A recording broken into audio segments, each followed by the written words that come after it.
you should really wait until I'm saying something like in response, and then you just like shake your head and just get up and walk off screen. Like you're just disgusted. Like I can't handle this. I can't listen to this guy anymore. Yeah. Maybe I will do that. Maybe I'll do that. Or at one point when you're looking down reading, I'll just disappear. Yeah. There you go. All right, cool. We're live. I got it on my phone. There we go.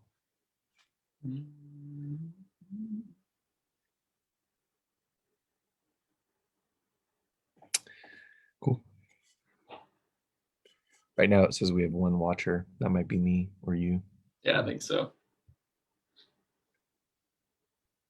Yeah, I was about to say, I'm on there now. It says 2. So we've been, you know what, like we don't really do a lot of like, I know I don't really push this on my page or anything, and you don't. We've been really blessed to have people that, you know, watch and kind of participate and stuff. yeah, no doubt. Yeah, it's pretty cool, pretty encouraging. We've been doing it almost a year now, haven't we? I guess. I don't remember when we started, but I bet the little list of videos probably says. Yeah. It's weird, like all that kind of stuff, all those little I don't know, timestamps or benchmarks throughout the year. It's wild to think about things like that you just don't realize how much time has passed that right. We've been doing all this stuff. Yeah. All right. Looks like we got some folks here, man. Ready to roll? Do it. Well, hey, everybody, we're going to be in Matthew 17 today. We talked about the first half of Matthew 17 with the Transfiguration and the coming down off the mountain last time. We're going to actually get down to the bottom of the mountain and see what happened after they got back together with the other disciples. But this is such a great section. We've been looking at following up the parables in Matthew 13. We've been looking at some of these teachings that Jesus gave that weren't so much sermons, like chapters 5 through 7, chapter 10, chapter 13, chapter 18, chapter 23 through 25, but there's still really substantive teaching moments and teaching interactions. And so we want to take time to check these out. And we're going to look at a couple of those interactions at the end of Matthew 17 today. You think there's anything we need to say to kind of set this up further before we read the text here, Andy? No, I mean, I think once we read it, we'll put it back in context. Sweet. All right. So let's pick up Matthew 17, verse 14. It says, when they came to the crowd, a man came up to Jesus, falling on his knees before him and saying, Lord, have mercy on my son, because he has seizures and suffers terribly, for he often falls into the fire and often into the water. And I brought him to your disciples, but they could not cure him. And Jesus answered and said, you unbelieving and perverse generation, how long shall I be with you? How long shall I put up with you? Bring him here to me. And Jesus rebuked him, and the demon came out of him, and the boy was healed at once. And the disciples came to Jesus privately and said, why could we not cast it out? And he said to them, because of your meager faith. For truly I say to you, if you have faith the size of a mustard seed, you will say to this mountain, move from here to there, and it will move, and nothing will be impossible for you. And while they were gathering together in Galilee, Jesus said to them, the Son of Man is going to be handed over to men, and they will kill him, and he will be raised on the third day. And they were deeply grieved. Now, when they came to Capernaum, those who had collected the 2 drachma tax came to Peter and said, does your teacher not pay the 2 drachma tax? He said, yes. And when he came into the house, Jesus spoke to him first, saying, what do you think, Simon? From whom do the kings of the earth collect customs or poll tax? From their sons or from strangers? When Peter said, from strangers, Jesus said to him, then the sons are exempt. However, so that we do not offend them, go to the sea and throw in a hook and take the first fish that comes up. When you open its mouth, you'll find the stater. Take that and give it to them for you and for me. All right. So there's a couple things in this passage, especially this last part, that I think are strange, like the temple tax thing and all of that. So I have some thoughts about it, but I've read a lot about it, and people always say it's one of the strangest things in Matthew to maybe make sense of, but I do think it might help to keep it in context. So here's what I'll kind of remind us of is, I think the things going on right now have a lot to do with the conversation Jesus had back in chapter 16, where he said, "Who do people say that I am?" And as they began to confess, as Peter confessed, "You're the Son of God, you're the Christ." Jesus, in some ways, began to demonstrate to them that they didn't fully understand what that meant. So when he said, "Yeah, I am, you got that right, but I'm going to go die. I'm going to go suffer. I'm going to end up in Jerusalem. And these are the things that are going to happen to me." And it really bothered Peter a lot. You see that come up again here in what we read, that they were deeply grieved in verse 23 when he brings this up again. They're really troubled by all of this. But I do think these two miracles in this are pretty substantial things. You've got, two substantial miracles that remind the disciples that Jesus really is deity. He's really divine. Like, even the thing with the fish, the odds of being able to pull a fish out with a coin in its mouth with a hook. The hook, yeah. That, it's the only time in the New Testament you're going to read that word hook. That's the only time this form of fishing is even mentioned. But Jesus narrows the odds down of maybe gathering up a fish that could possibly have had something shiny in its mouth by having him catch one fish. Right. What an interesting miracle, that would have proved some things to Peter. But let's start with, they're coming down the mountain, here in verse 14. And Jesus had told them not to tell people about what they had seen on the mountain. But when they get to the base of the mountain, there's a problem. And the problem is with Jesus' disciples. Jesus' disciples are unable to help these people that have come to them for help. And there's really a faith failure going on here. I'll tell you what this reminds me of is in the Old Testament when Moses came down from the mountain the first time and the people had built a golden calf. Like, you have some similarities with what happened with Jesus and what happened with Moses, but Jesus comes down also to a faith failure and he's disappointed. You can see him crying out there in verse 17, and you can tell he's frustrated about what's happening, just like Moses would have been when he came down. Anyway, I've said a lot. Your thoughts about the context of this? No, well, I mean, just to add to that, the two figures that Jesus was with, besides Peter, James, and John, were Moses and Elijah. Mm-hmm. And Elijah actually had a similar thing. It's not like Moses is a lot more immediate, a lot more obviously parallel, I think, like you're saying. But when Elijah comes down the mountain of Carmel, the very next story is about how really Israel, Jezebel most particularly, didn't take it all that seriously, and they didn't embrace this great success on the mountain, just like it was a great success with Moses, God meeting with God and getting the 10 Commandments, and it was an amazing moment with Jesus and the disciples. And yet they come down kind of this back to reality, people still struggling with their faith. Mm-hmm. Jesus is pretty, I guess one thing to me that's impressive is this man who comes with the problem that he faced with his boy. Coming to Jesus, he immediately sees Jesus and he runs and he falls down before him. I'm impressed that this guy didn't leave whenever the disciples were unable to cast the demon out. A lot of people have been like, you know what? Maybe this Jesus of Nazareth stuff is all just a bunch of hocus pocus. It's all just fake, and I'm out of here. I'm not going to even try. But the Father actually demonstrates a great degree of faith in the fact that he stuck around even in the midst of the failures of the disciples. And he returns to Jesus and says, "Hey, could you actually help, please?" And there's such great humility. He's very similar to the woman in chapter 15 who has the daughter, where she's so humble. He's willing to fall on his face before Jesus. He's so vulnerable with Jesus, telling him the whole story. I'm really impressed with the Father here. And I think he's a real juxtaposition to the disciples who Jesus says don't have the kind of faith they need to at all. He's pretty hard on them, actually. Yeah. But this man is another one of these characters that shows us how real faith is something that God responds to. Yeah, very good. Very good.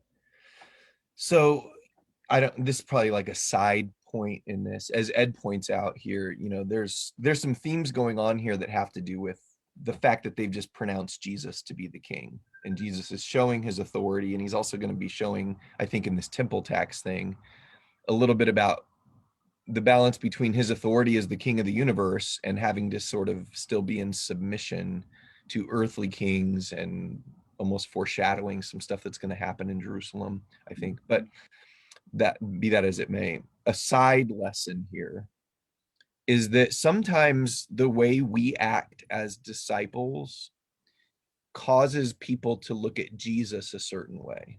Yeah. Like, so when this guy comes and says, hey, I need your help, and the disciples can't do it, this guy seems to be frustrated about the fact that this group of people that should be able to help aren't able to help. And it almost seems like Jesus is a little disappointed that his disciples aren't able to help this guy, you know. Now, granted, if people come to us and want us to do some perform some miracle, that's not something we're going to be able to do. But I do think sometimes people come looking for God's help among God's people. And when we are faithless or not, we don't have our act together, we really don't trust God enough to be able to show these people how God can help them, then it can cause a stain, you know. And I think Jesus would be disappointed sometimes in the way we as the church handle people coming looking for God's help. Again, not putting ourselves in God's place, but having enough faith, which is what this discussion is about, to really trust that God can accomplish a lot if we trust him and help these people trust God. And they had every reason that they should have believed. I mean, they should have been able to do this, right? I mean, back in chapter 10, Jesus gave them the ability, the authority to do this. Right. But for whatever reason, now they weren't. And I don't know. All I know is their faith wasn't what it ought to have been. And I don't know what that means precisely. But yeah, there's a lot of things like you're saying that we ought to be able to do, that God's given us the capability and the direction to be able to do. And if we don't, it is a failure of our faith in the Lord. Perhaps what we can end up doing is we can trust in ourselves too much. Maybe that's what was going on with them, is they weren't trusting in him enough and trusting in the power he granted them. And because of that, you know, they weren't able to be successful. But I think that's also, I think what your point out is great. I should take this as kind of a warning shot for me. Okay, am I being like the disciples? On the other hand, if I'm ever the person who's disappointed with God's people, which does happen, maybe even especially those of us who've been around God's people a lot and been, you know, in the church or whatever you want to say about that, you can be let down really badly by your fellow disciples. I think that's where this father again serves as a really good model for us of when you get disappointed, whenever you get frustrated, don't abandon the faith entirely. And of course, people do that and kind of use other disciples or the followers of Jesus as a reason to not. This man gives a great model. Hey, they weren't the real power anyways. They were supposed to trust in Jesus, just like I'm supposed to trust in Jesus. That's the ultimate crux, I guess, of this story is, do you or do you not really believe? I think somebody referenced earlier the reference in Mark 9, which I'm not really sure why that's not here in Matthew. It's such a great detail. Maybe Matthew just wants us to focus on the unbelief of the disciples more so than the belief of the Father. But I love this story in Mark where he says, hey, I do believe. Just help me with my unbelief. He's so desirous of believing in Jesus and seeking after Jesus. And the disciples are too, because they come and they say, hey, Jesus, what's wrong with us? Why couldn't we do that? Like, I love that they weren't angry or they try to fix it. Everybody here is coming back to Jesus to try to get help. And that's such a great model for how we need to handle it. Yeah. And I know not every manuscript has verse 21, but like verse 21, where Jesus says, this kind does not go out except by prayer and fasting. Mm-hmm. It seems to indicate that what Jesus is saying to them is, it kind of going back to what you said, maybe they had gotten used to some power. Laura asked the question, and you'd mentioned back in chapter 10, Jesus had given them powers over these things when he sent them out on the limited commission. Now, how much of that they had carried out by this point and how much healing and stuff that they had done, I'm not sure. But I think your point is well taken. They have obviously had some experience, because they're like, we couldn't drive this one out. Like, they had done it before. And Jesus says, you've neglected something here. You've missed something here. You didn't go deep enough with your faith. He calls their faith little. And then if some manuscripts are correct, he says, you know, you didn't pray and fast over this one. There's going to be some tougher things for you guys to handle sometimes. and you got to dig deep in that, you Yeah. know, you gotta really seek God in these things. I mean, anybody who's been a part of the church for very long knows there are the kind of faith challenges that groups of people go through where it's like, it's pretty clear. It's like, all right, people have been through this. We know what's going on here. Trust God. We got this. Like, do the next thing, do what you're supposed to, and things work themselves out. And then there are these times where you have these particularly challenging cases where you're sort of hopeful that it's going to resolve itself quickly. And what we failed to do is really go deep with it and pray and fast and seek God and really wrestle with the thing. And that seems to be what Jesus is upset about here. I mean, he actually calls out the whole generation. He says, you're an unbelieving and perverted generation. How long do I have to be with you? How long do I have to put up with you? This might be a reach back to chapter 16. Jesus has been showing this generation who he is, and they're not getting it. They're not wrestling with this. They're not digging deep to answer the question about who he is. And then his own disciples are struggling when he says, hey, here's going to be what's going to happen to me. I'm going to suffer in Jerusalem. The prophets said that, you know, and they're not having it. They're bothered by this. So there's a lot going on with that, I think. So Yeah. And it seems to me a lot of the mustard seed mountain bit is kind of interesting. And at least part of what I take from this, and I don't know what you think about, he says this mountain, that seems pretty specific. There's probably some things about that I'm not, but I know there's one concept here. Sometimes we feel like I don't have very strong faith right now. I don't know if I can do a lot of stuff God wants me to do. Well, kind of like the parable he told back in chapter 13, he comes back to that sort of image of a mustard seed is tiny. Your faith may be little, just like to some extent, the disciples, their faith was little right now. And the Father would admit in Mark's account, help my unbelief. There was something lacking there. But the real issue is what's the object of your faith? They weren't praying and fasting. They weren't taking it to the Lord. Whatever they were doing, they were trying to, I guess, muster it within themselves, or not really very passionately seeking God's help in all this. right. It's easy for us to think, I have small faith, that doesn't amount to much. He says, I think the point is, no, it's okay. I mean, like, it's not okay for your faith to stay tiny, but even if your faith is tiny, give it to God. Trust in the Lord. Make him the object of your faith, and the degree of your faith, God's going to work that out. God's going to expand that. God's going to grow that. God's going to mature that, as long as I'm directing it or depositing it or planting it in God and not putting my faith in myself or in other people or whatever. Even if it's a mustard seed faith, if the object of my faith is God, then he's going to work the rest out. He's going to grow it up and make it something powerful. Yeah, very good. You know, this thing, I think this verse has been seized on in the past by people who are like, hey, you know, Jesus said, if you pray and you ask God to move a mountain from here to there, it'll happen. You never see any real examples of that Right. literally happening. Jesus wasn't in the business of the logically impossible here, you know. And I think there's been a lot of misunderstandings about how to apply this. We're going to talk about this again when we get to chapter 21, because Jesus says something similar to them in 21 about the fig tree and, you know, the mountain there in Jerusalem. So maybe we can talk about that some more. But, you know, I like what you're saying. I kind of take from this right now when Jesus says this mountain, the mountain in front of them right then was the challenge of this healing. The other mountain in front of them right now was understanding what Jesus keeps telling them about the fact that he's going to suffer and die in Jerusalem. That was their mental mountain they had to get over in their head about who Jesus was. It's back in chapter 16. It's right here again in verse 22 and 23. The mental mountain in their head that they had to move was, what does it mean that Jesus is the Christ and he's going to come and he's going to die? And we don't understand this. It's not going to happen. We're grieved about this news. And Jesus keeps having to help them move this mental mountain that they have, that God's going to be able to accomplish things that they can't fathom if they'll just trust God in what's about to go on when he gets to Jerusalem. Yeah. And I think this helps too, because sometimes, like you said, this verse and verses like it can kind of get just ripped out and sort of stapled on to whatever circumstance people want.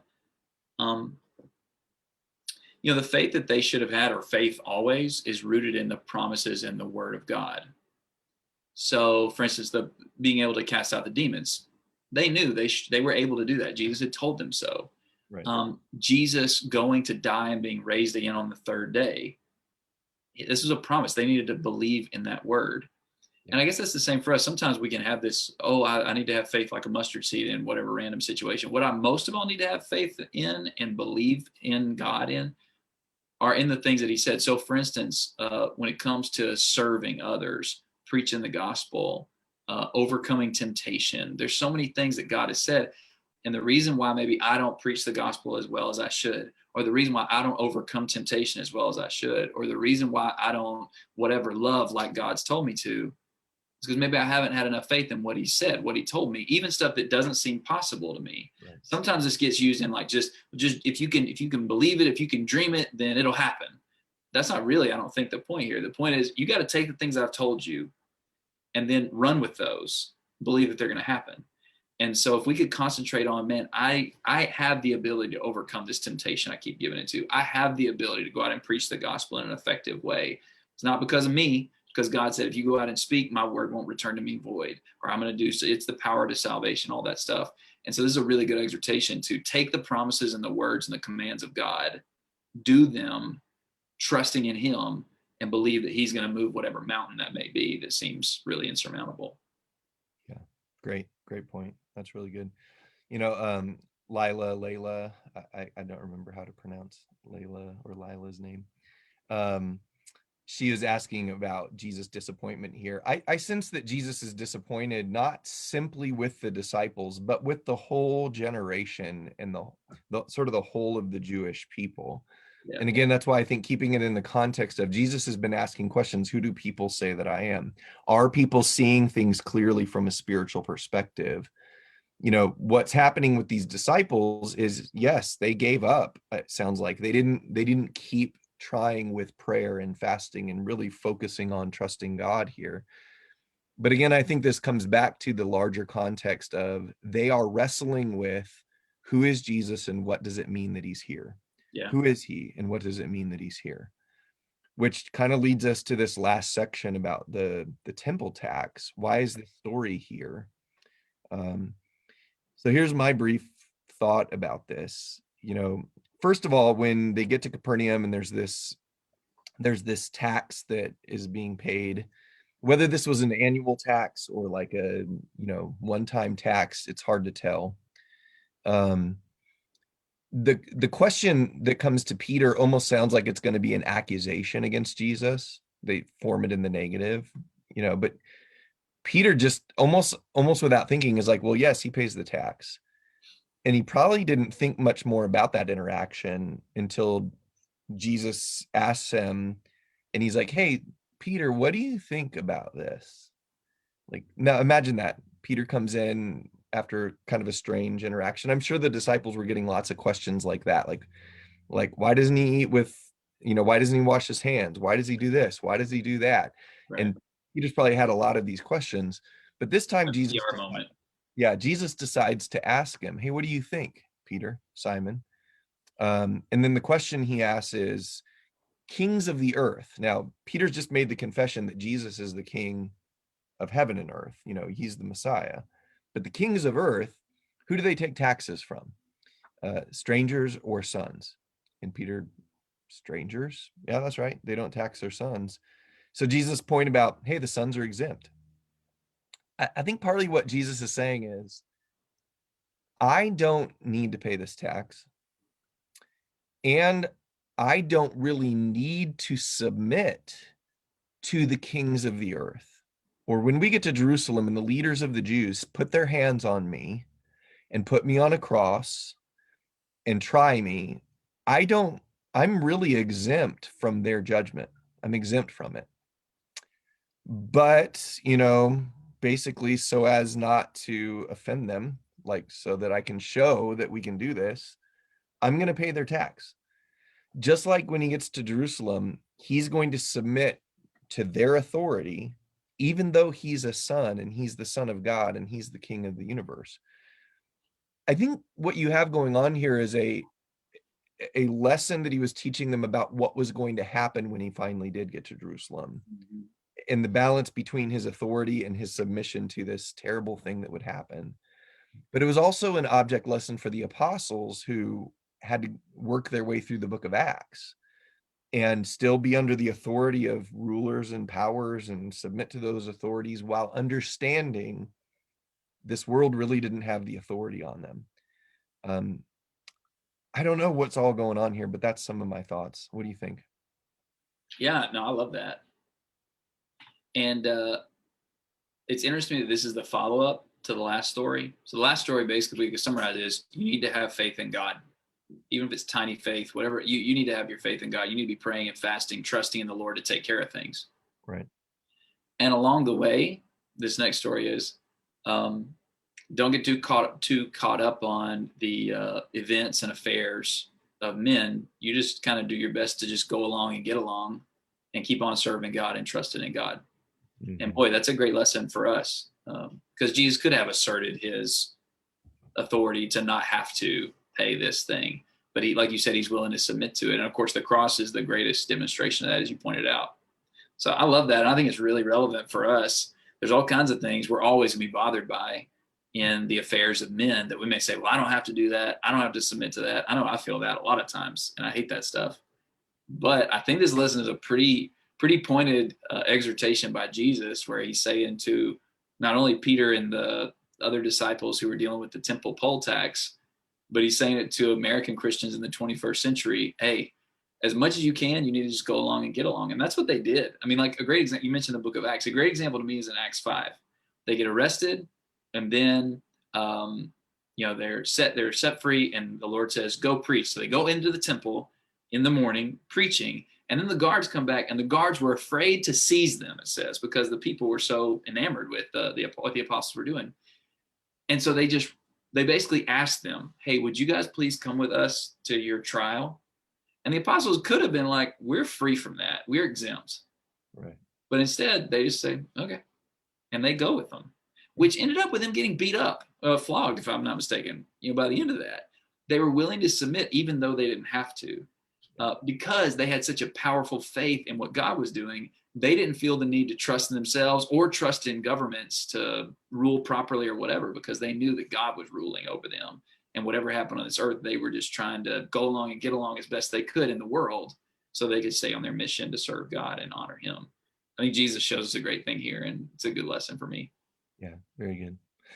So we're running out of time, but to maybe summarize this section, those of us that have made the confession that Jesus is the Christ, the Son of God, like those of us that have joined Peter in chapter 16, saying, yeah, I know who Jesus is.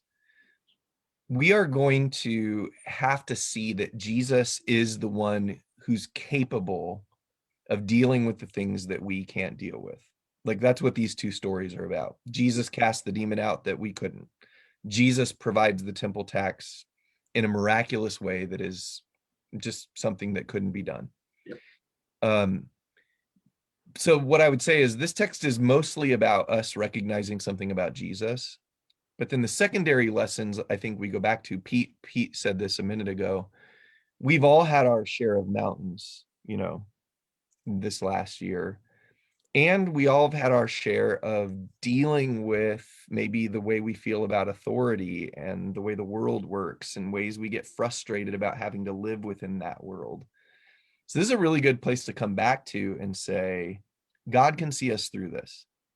Have faith, trust God, he'll provide.